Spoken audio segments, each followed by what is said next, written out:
The wolf cub was no bigger than a house cat when she collapsed at the edge of the ravine. Her silver-gray coat matted with mud, her breathing shallow, her legs too weak to carry her another step. She lifted her head once, searching for something, anything familiar in the darkness. But there was only rain, cold and relentless, and the howling wind that had scattered her pack hours before. Her whimper was soft, almost lost beneath the storm. But it was enough. Someone was listening. The valley sat just outside Whitefish, Montana, where the mountains rose steep and the forests ran deep. It was late October, and the first winter storm had rolled in fast, catching hikers and animals alike off guard. On a muddy service road half a mile from the trailhead, 14-year-old Emma Calloway sat in the passenger seat of her father's truck, wiping fog from the window with her sleeve. Her golden retriever, Scout, pressed his nose against the glass beside her, ears perked, body tense. "Dad, stop," Emma said suddenly. Her father, Tom, a forest ranger with 2 decades of experience, glanced over. "What is it?" "Scout's acting weird." Tom slowed the truck. Scout was whining now, low and urgent, his paws scratching at the door. Emma had never seen him like this. Not even during thunderstorms or fireworks. This was different. This was instinct. Tom pulled over. "Stay in the truck." But Emma was already opening the door. Scout bolted into the rain before she could grab his leash. "Scout, wait," she shouted, but he was gone, disappearing into the tree line with a sharp bark. Emma took off after him, her boots slipping in the mud. Tom called her name, but she didn't stop. She couldn't. Something in Scout's urgency told her this wasn't a game. When she finally caught up, she found Scout standing at the edge of a shallow ravine, barking down into the darkness. Emma knelt beside him, squinting through the rain. And then she saw it. A small shape huddled against the rocks. Soaked, trembling, barely moving. "Dad," she screamed. Tom arrived seconds later, flashlight in hand. The beam swept across the ravine and landed on the cub. His breath caught. "That's a wolf." Emma's heart pounded. "She's hurt." Tom didn't answer right away. He was calculating, weighing protocols, risks, legalities. But then the cub lifted her head, just slightly, and let out a sound so small and broken it didn't seem possible it came from a predator. Scout whined and took a step forward, but Tom grabbed his collar. "Easy, boy." Emma looked up at her father, rain streaming down her face. "We can't leave her." Tom stared at the cub for a long moment. Then he sighed, the kind of sigh that carried years of hard choices. "Get the blanket from the truck." The drive back was tense. The cub lay wrapped in a wool blanket on Emma's lap, her body limp, her breathing faint. Scout sat in the back, unusually still, his eyes fixed on the bundle in Emma's arms as if guarding something precious. Tom called ahead to the only person he trusted with something like this, Dr. Lena Cross, a wildlife veterinarian who ran a small rehabilitation center on the outskirts of town. She didn't ask questions over the phone. She just said, "Bring her in." By the time they arrived, Lena was already waiting outside, gloves on, exam table prepped. She took one look at the cub and her expression tightened. Gray wolf. Maybe 6 weeks old. Severely hypothermic. "Where did you find her?" "Ravine off Glacier Ridge," Tom said. "Storm must have separated her from the pack." Lena nodded, already working. She placed the cub under a heat lamp and began checking vitals. "No visible injuries," she murmured. "But her core temp is dangerously low. We need to warm her slowly or her heart could stop." Emma stood frozen in the doorway, hands clenched.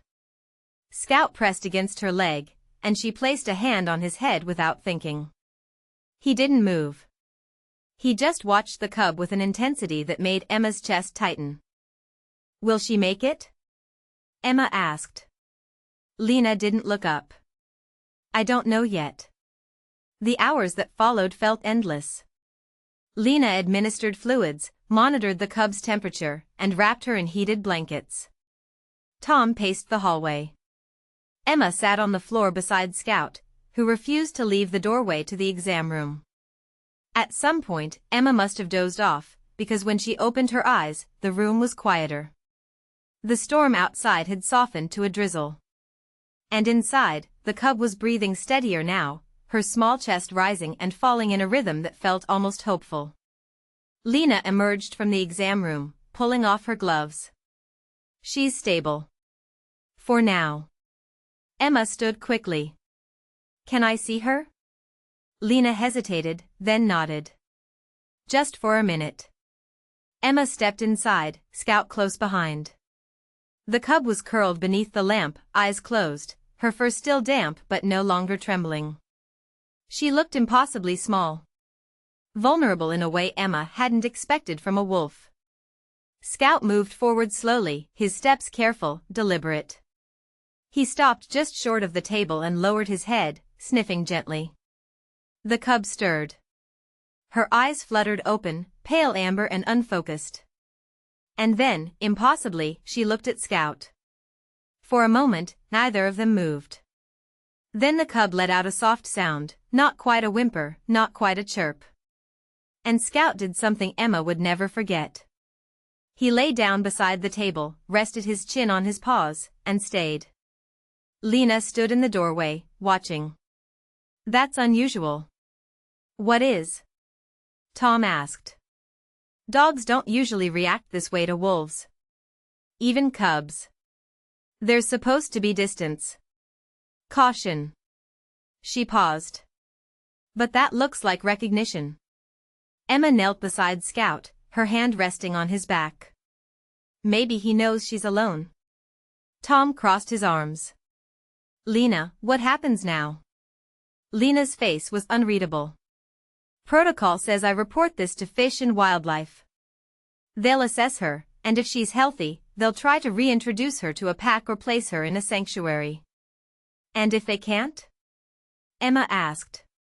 Lena didn't answer. She didn't have to. That night, they kept the cub at the center. Emma refused to leave, so Tom brought sleeping bags and set up camp in the waiting area. Scout stayed by the exam room door, as if standing guard. And inside, the cub slept, her tiny body curled tight, her breath slow and steady. By morning, she still hadn't moved much. But when Lena entered to check on her, the cub's eyes were open. Alert. Watching. Lena approached slowly, speaking in a low, calm voice. Hey there, little one. You gave us quite a scare. The cub didn't growl. Didn't flinch. She just watched, her gaze sharp and intelligent in a way that made Lena pause. This wasn't the blank stare of a traumatized animal. This was awareness. Emma appeared in the doorway, Scout at her side. The moment the cub saw them, her ears pricked forward. And when Scout stepped closer, she lifted her head just slightly, and let out that same soft sound from the night before. Scout moved to the edge of the table and touched his nose to hers. The cub didn't pull away. She leaned in, pressing her small muzzle against his, and for a heartbeat, the room held its breath. That's not normal, Lena said quietly. Tom stood behind Emma, arms crossed. What do we do? Lena exhaled slowly. We document everything. Behavior, vitals, interactions. If she's bonding with Scout, that changes things. It could mean she's imprinted. And if that's the case, reintroduction becomes a lot more complicated. Emma looked up at her father. Does that mean she can stay? Tom's jaw tightened. It means we have to prove she's not a threat. And even then, there's no guarantee. Over the next 3 days, the cub grew stronger.